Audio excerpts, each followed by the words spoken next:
Okay, now let's take a look at the military powers of Congress. It may come as a surprise to many individuals that Congress actually does possess a lot of military power as compared to the president. Oftentimes when people think of the military with regards to the government, they think of the role of the president as commander-in-chief, and therefore he's in charge of the military. Well, while this is true, what many people forget is that Congress itself does possess a lot of power with regards to the military. Perhaps the most notable power is the power to declare war. The Constitution of the United States gives Congress the authority to issue declarations of war. This does not mean that they have to use the actual verbiage, declare war.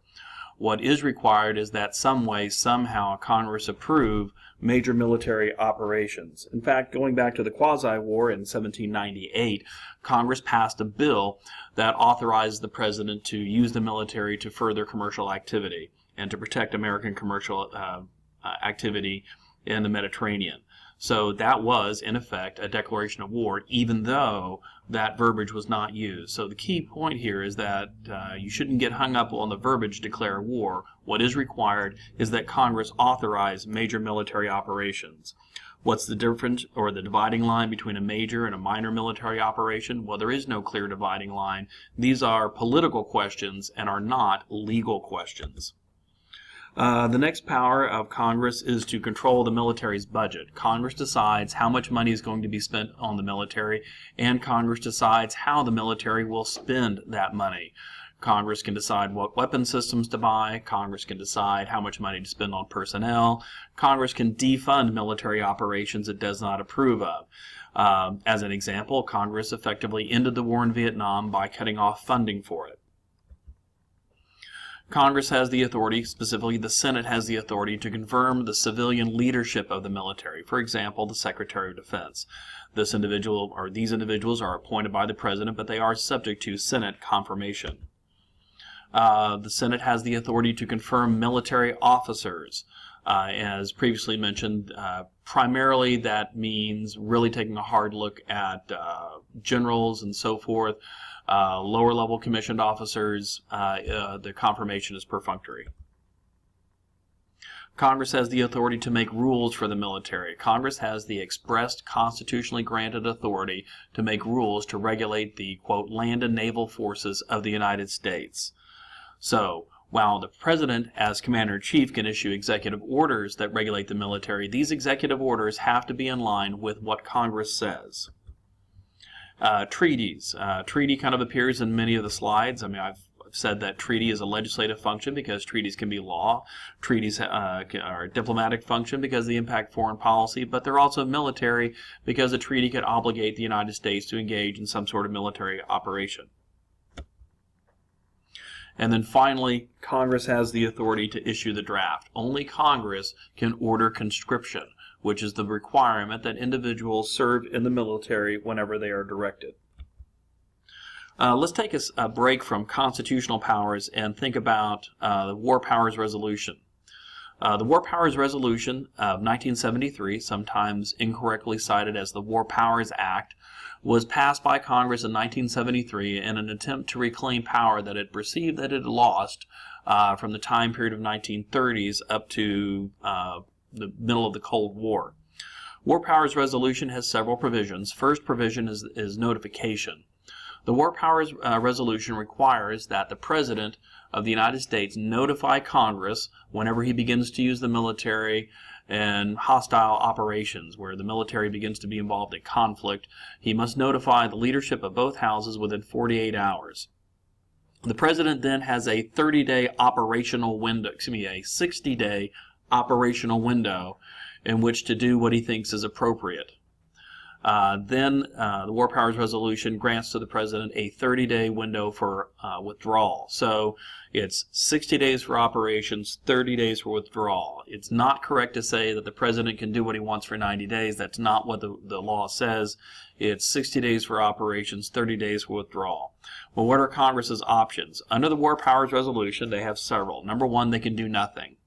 Congress is good at doing nothing. If Congress does nothing, what happens then is he has a 60-day operational window and the 30-day window for withdrawal. Congress can immediately say, get out now. So as soon as they're notified, they can say, get out now, and under the terms of the War Powers Resolution, then the President is supposed to withdraw troops within a 30-day window. Congress can then, another option for Congress is to specify a time limit, which could be less than 60 days, it could be longer than 60 days, it could be 6 months, 2 years, whatever. And then the President would have that window that Congress specifies, and then a 30-day withdrawal period. And then finally, Congress also has the option to change its mind. So it could say you have a 2-year window, but then 6 months later they could change their mind. Many people question the constitutionality of the War Powers Resolution, and it may or may not be constitutional. Perhaps the biggest argument against the War Powers Resolution constitutionality is that it looks like a legislative veto, and the court has taken a rather dim view of legislative veto. There are several problems, though, concerning the constitutionality. We may never know really whether it's constitutional or not. Number one would be standing. Who would have standing to bring a suit? That would be interesting. Perhaps even more important than that would be, would the court accept the case for review? We'll talk about this when we look at the judiciary. The court typically won't address what are called political questions. The court views certain disputes as outside of its purview. These disputes do not have a justiciable resolution. The court views some disputes as being solely within the boundaries of what should be decided by the elected branches, which makes sense. In a democratic society, certain decisions should not be decided by an unelected judiciary. They should be decided through the political process.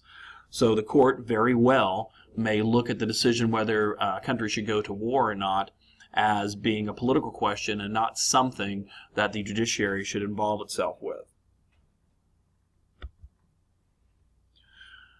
All right, judicial powers of Congress. What powers does Congress have that relate to how the law is interpreted and applied in individual circumstances? Number one is going to be structure of the judiciary. The Constitution of the United States only creates the Supreme Court. In reality, it doesn't do much in terms of creating it. It just simply says that there's going to be one. The Constitution makes no mention of any other court other than to say that that Congress can make inferior courts. The Constitution of the United States doesn't define the structure of the Supreme Court. The Congress could pass a law saying there's 10 justices instead of 9, or 12 justices, or 6 justices, or 50 justices. So the only thing the Constitution says is there'll be a Supreme Court. All other courts and the structure of the judiciary, how many courts of original jurisdiction, how many appellate courts, that's all up to Congress to define. Congress gets to set the jurisdiction of the federal courts. Congress decides what courts will have jurisdiction in what areas and over what topics. Can Congress restrict the jurisdiction of the federal courts? Well, yes, they can. This process is called jurisdiction stripping, and we'll talk more about that when we talk about checks on the court. The next power that the Congress has with regard to the judiciary is the Senate's ability to confirm judges. All judges are appointed by the President and confirmed by the Senate, and that's a way that the Senate can use to kind of steer the judiciary one way or the other. So all judges appointed by the President are subject to confirmation in the U.S. Senate. Finally, the Congress has the authority to impeach and remove judges. This most commonly occurs for corruption. As of yet, Congress has not impeached and removed a judge for policy reasons. That would be probably deemed outside political norms, not part of the political culture of the United States. Although for corruption, yes, Congress has impeached and removed federal judges.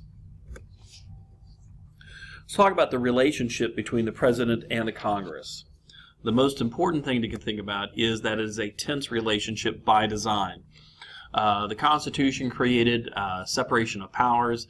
The United States is not a parliamentary democracy, as are many nations in Europe. There is a structural separation between the President and the Congress. They have two different constituencies, so there's a natural tension between the two. This tension is exacerbated by divided government. From the time period from 1968 on, we've had a long time, probably most time in the United States has been with periods of divided government where you have presidents of one political party, Congresses of another party. So while we've had separation of powers, what had served to bridge that divide between the President and Congress was political party. Political party of the president was also the dominant political party in Congress, so that kind of acted as a bridge. But we haven't had that for the most part from the time period of 1968 on, the sixth-party system. So this constitutional division is exacerbated by a political division between the Congress and the president. Congress and the president, well, we've also got the power of the veto. The president has the authority to veto legislation, and as previously mentioned, it is almost impossible for Congress to override the veto. The president does not have the power of the line item veto. He cannot veto a portion of a bill. He has to accept or reject the bill in its entirety. Since the president doesn't possess the power of the line item veto, Congress will occasionally take provisions or policy that the president would normally veto and package it together with provisions or package it into a bill that the president has promised to sign. So this phenomenon tends to increase the power of the Congress. Should the president actually acquire a line item veto through constitutional amendment, then that would tip the balance of power in favor of the president. Perhaps the best use of the power of the veto is to threaten its use. The president sometimes will threaten to veto a piece of legislation in an effort to force Congress to negotiate with the president.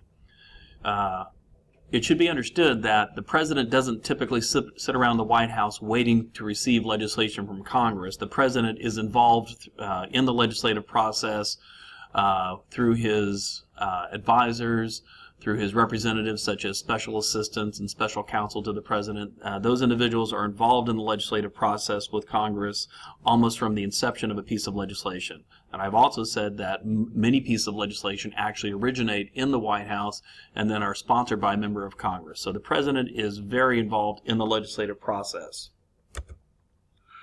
There's a tense relationship between the president and Congress in the area of foreign policy and military policy, and this isn't necessarily a political divide between Democrats and Republicans. Republicans, whenever they control Congress, will assert their power with regard to a Democratic president. Democrats in Congress will assert their power with regard to a Republican president. This is really an institutional divide between the president and the Congress. So there's this tense relationship as to who's in charge. So the president, regardless of party, likes to assert himself, and then Congress occasionally has to remind the president that they also have a seat at the table with regard to foreign policy and military policy. Congress and the bureaucracy. Iron Triangle, there's a relationship between congressional committees, special interest groups, and bureaucratic agencies, and we'll talk about that more in depth when we talk about the bureaucracy. Along those same lines, we would find issue networks. Again, we'll talk about that more in depth when we talk about the bureaucracy. Congress has the power to engage in legislative oversight. Congress looks over the shoulder of the bureaucracy to determine is the policy made by Congress being implemented effectively. Congress has multiple tools with regard to oversight, such as conducting hearings, controlling the funding, restructuring executive branch agencies. Congress has also created agencies to assist it in that role, such as the Congressional Budget Office and the Government Accountability Office. Again, more on that when we talk about bureaucracy. Congress controls the funding for the executive branch, and Congress also has the legislative veto. We've talked about the fact that the legislative veto may or may not be constitutional. Congress and the courts. There is what we can call confirmation dysfunction. Beginning with the nomination of Judge Robert Bork to the court, the Senate specifically has begun to assert itself and not automatically confirming judges. They've also now looking at a judge's ideology as being a potential reason for confirmation or rejection of confirmation. More on this when we talk about the court system.